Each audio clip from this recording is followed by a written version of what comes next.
싶어요.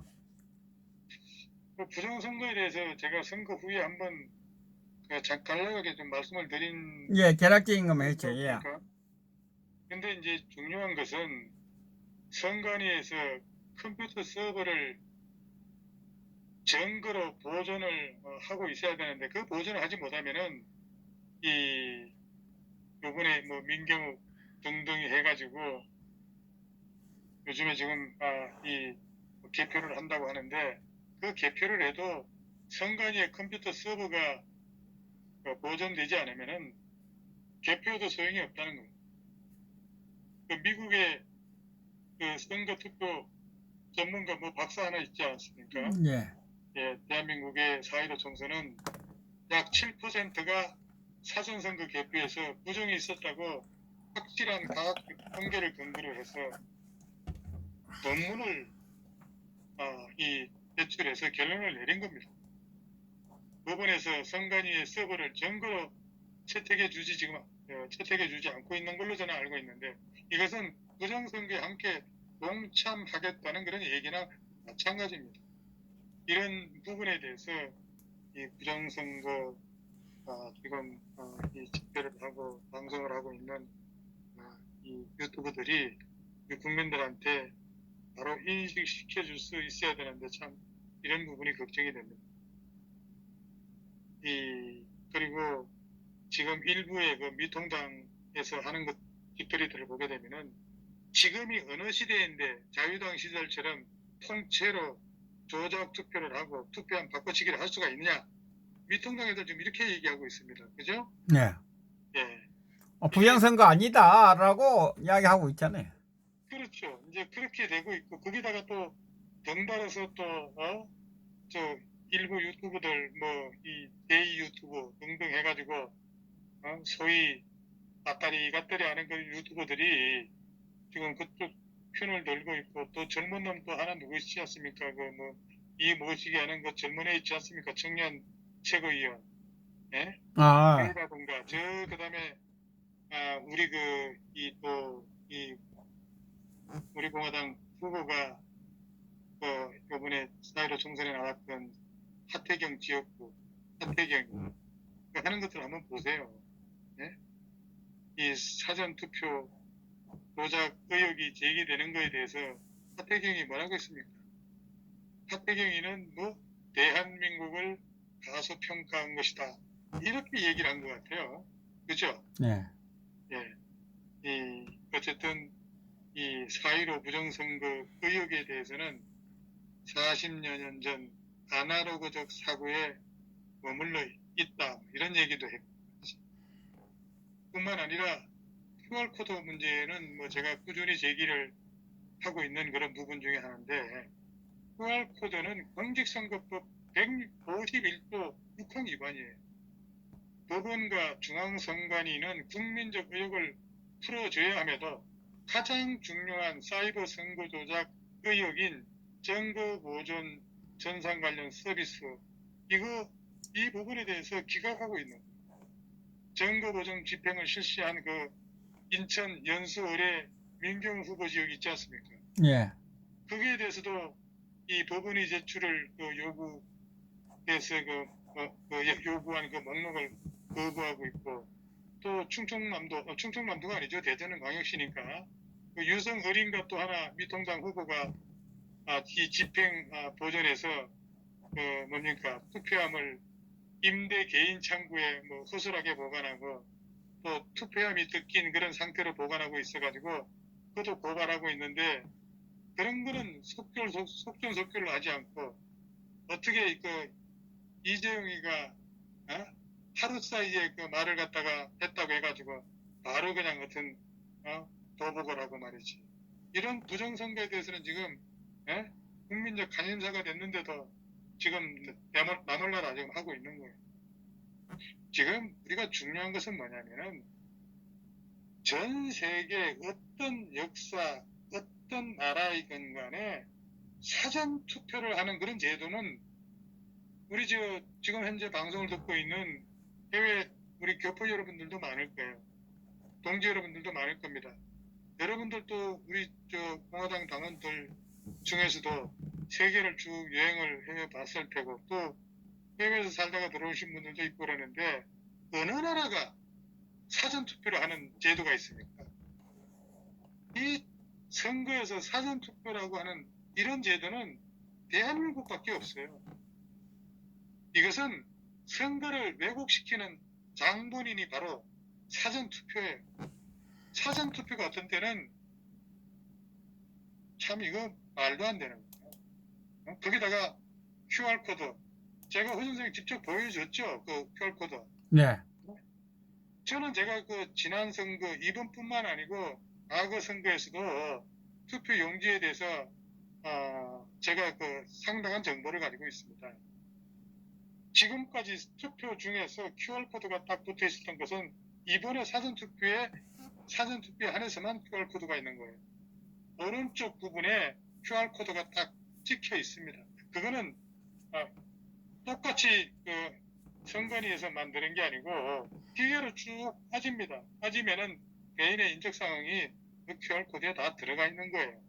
그래서 이 선거법에 151조 6항에 보게 되면은 그거는 사용할 수 없게끔 그렇게 되어 있는 거예요. QR코드 문제.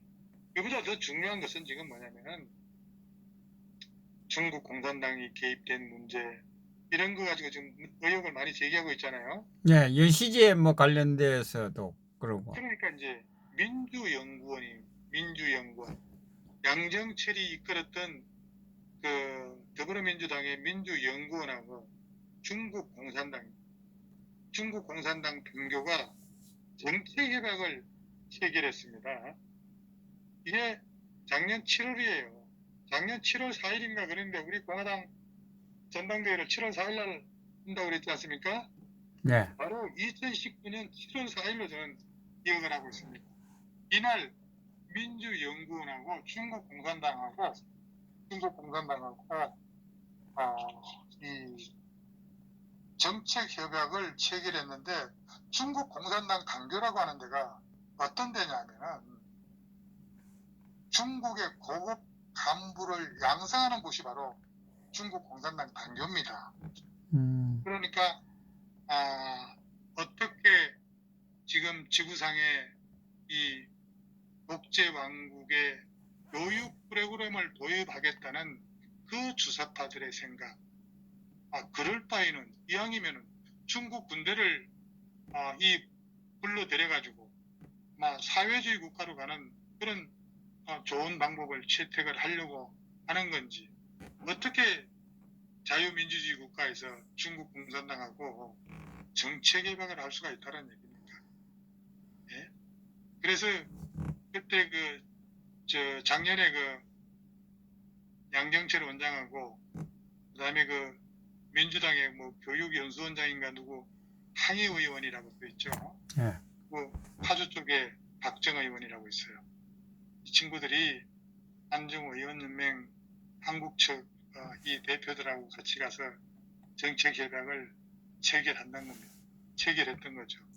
어떻게 양정철이라고 하는 친구는 국회의원도 하지 않았고 소위 어떤 민주당의 산하의 정책 민주연구원이라고 하는 그 원장 밑에 지금 현역 의원들 3명을 갖다가 호봉으로 해서 데려갈 수가 있습니까?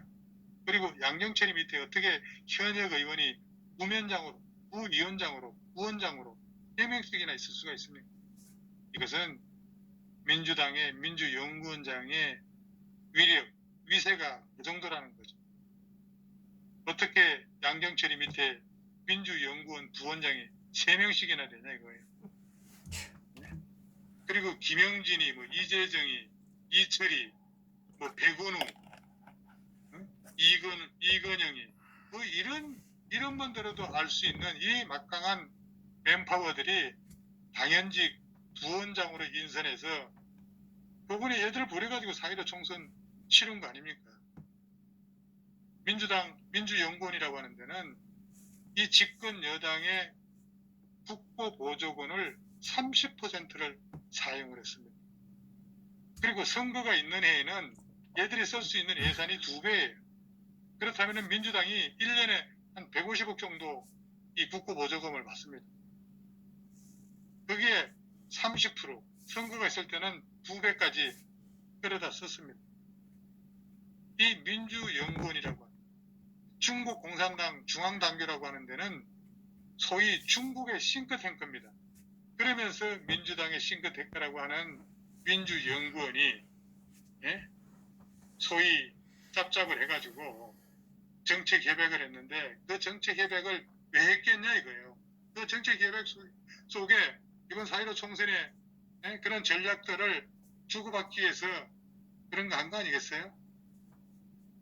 참 이런 부분에 대한 의구심을 갖고 이 전문적인 그런 이 지식인들이 좀 협력을 해서 이런 부분을 파고 들어가야 된다는 거예요. 예? 양경철이가 민주연구원장으로 간 이유가 뭐냐 이거예요. 첫 번째. 그러면서 양경철은 지금 현재 완전 실세로서의 킹메이커의 그런 역할을 다 마친 거예요. 킹메이커.